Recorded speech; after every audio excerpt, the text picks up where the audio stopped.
They try to fix him when they come. Did you see the two-headed baby they killed last month when they tried to cut it apart? This is hilarious. Do you know what I'm talking about? You know what there was a two-headed, there have been 4 in the last year, all in Central America. I don't know what they put in the water, but I'm going down there but there were like 4 in a year, and they tried to separate them all. I think 1 survived. 1 out of 4 they're good for, which still keeps you in the majors. But but the other ones, I understood why they cut it apart, because the other ones were the regular side-by-side Siamese twins, and we've all seen that. So yeah, sure, lop one of them off, but right? It's attached at the sternum. Sure, cut them apart. It's a hack oddity. It's like having a bearded lady baby. Okay, we've seen it. Shave it. Go ahead. I don't. But this one was a special one. Does anyone know what the fuck I'm talking about?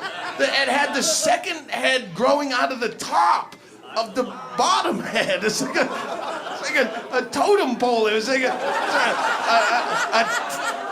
townhouse head baby. It's like a condo, and that's unprecedented. Keep that one around, douchebag. You don't try to scissor that one apart. I want to see that one grow. I'll get the Guinness Book World of Records again to see this one as a full-grown little lady, right?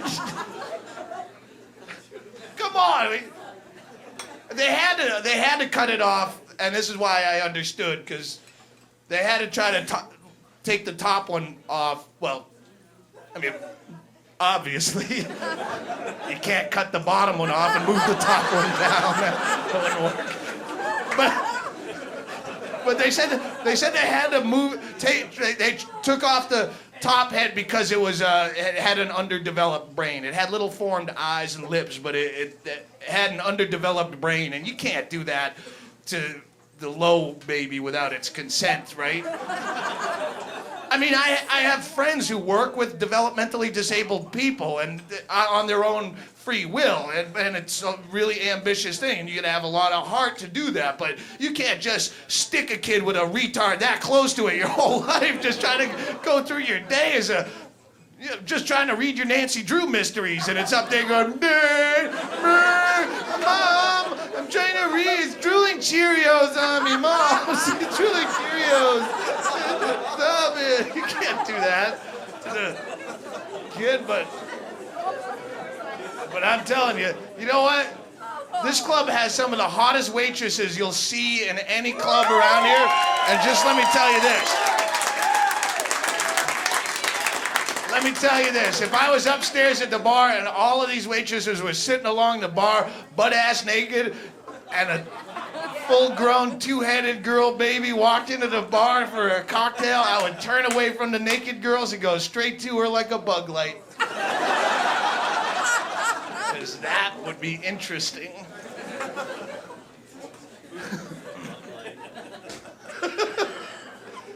Fuck you. Yeah, oh, I'm sick, fuck. You wouldn't fuck.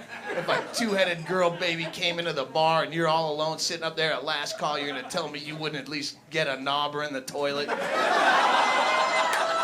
Just to tell your friends you've finally had that menage a trois. Dude, they were twins, that's all I'm saying. They were twins. Fucking sisters. Not the retarded one. You mouth fucked a low-headed baby. You wouldn't fuck you guys. And you'd have to do it in that 69 position with you on top, so that way your balls would muffle the mouth of the rubberhead. Because you can't come when you're trying to concentrate. Hey, well, I want a swing set, man. Right?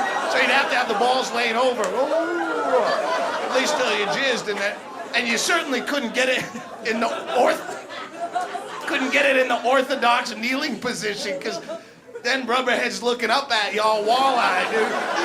Hello. Do you like my sister? No. Of course I like your sister. Look down. That's what I need. I need a 44-hole, two-headed baby girl. That's the only way I can come.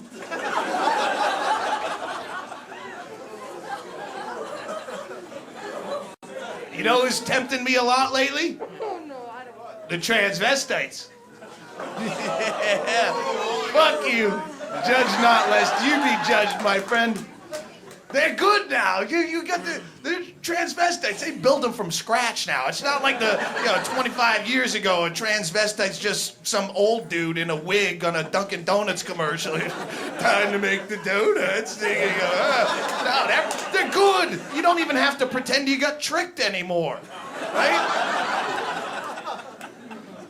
It's like, what do you, because they got everything. They got the breast implants, and they got the ass implants. They got cheek implants, they got hair extensions, they got all the electrolysis and collagen, lips, and you're going, oh, how much surgery do they need before I'm not gay for doing it? There's gonna be some line in the sand that you draw,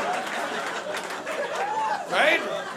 I'm staring right at her, topless in a G-string, and I'm going, I know you got a penis, but even if she had a vagina, I'd still probably try to poon her in the ass anyway, so what's the difference?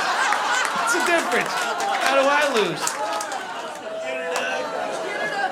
I don't need any new friends of respect from you. That's why hang on. That's why I eat breakfast in a place in LA. It's called the Yukon Mining Company. It's a shit restaurant, but it's got a smoking patio. It's outdoors, so I can actually smoke and eat my breakfast at the same time. Ooh, what a free country we live in. Hey, man, how's it going? I forgot your name. How you doing? Good to see you. Anyway, some guy I know. I can't remember. Yeah, so I eat breakfast there, and but Santa Monica Boulevard, that's where all the transvestites hang out in LA. And you've seen transvestites. Seattle, you get plenty of, I'm sure you drive past the gay bar on Saturday night and you see them all lined up, dressed up like Judy Tenuta or Diana Ross or something. But you see the nighttime dolled up transvestites all ready to, lip sync a, Billy Ocean song or something, whatever they do. Or you don't see the breakfast transvestites. A breakfast transvestite, that's the one that will queer you away from the nighttime transvestite. Because when you see them shuffling in at 8:30 in the morning, they don't have a wig on anymore. The makeup is all smudged and 5 o'clock shadow shooting through it. They still got really nice tits, but the dick is flopping around in sweatpants with no underwear. And you're going, man, thank God I didn't have that last shot of Jägermeister. This could have been an awkward goodbye. Did you see the Mississippi dildo bust yesterday? Again, as one person was on CNN. 3 states have now, it's part of the whole FCC and the indecency crackdown they're having, and now 3 states are enforcing anti-dildo laws. I don't know what they call them, but anti-dildo pretty much gets the point. It was on CNN footage of big fat pig cop walking out with fucking garbage bags of dildos, smiling because he's finally put his foot down. And then head pig dildo is talking about how it's to protect the physical and mental safety of our citizens. The physical, What if one of these double dongers had got into the hand of a child? What happens then? You don't want to see the child that has tried to use this implement of Satan into it. This could pull your anus inside out like an elephant's trunk.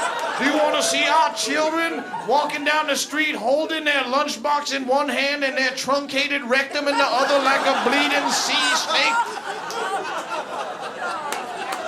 What is that?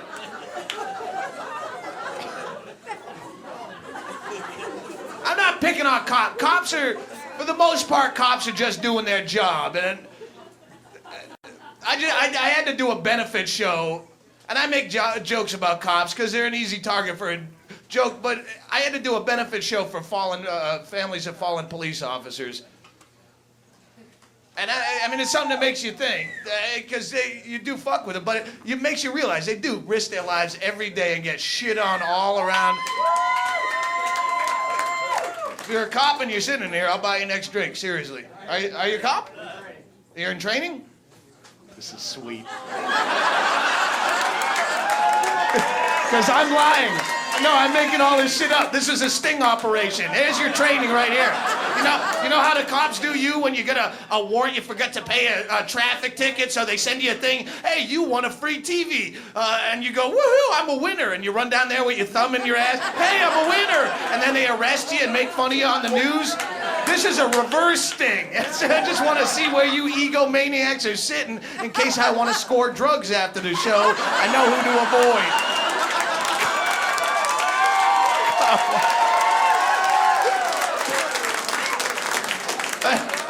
I did a benefit for fallen police officers.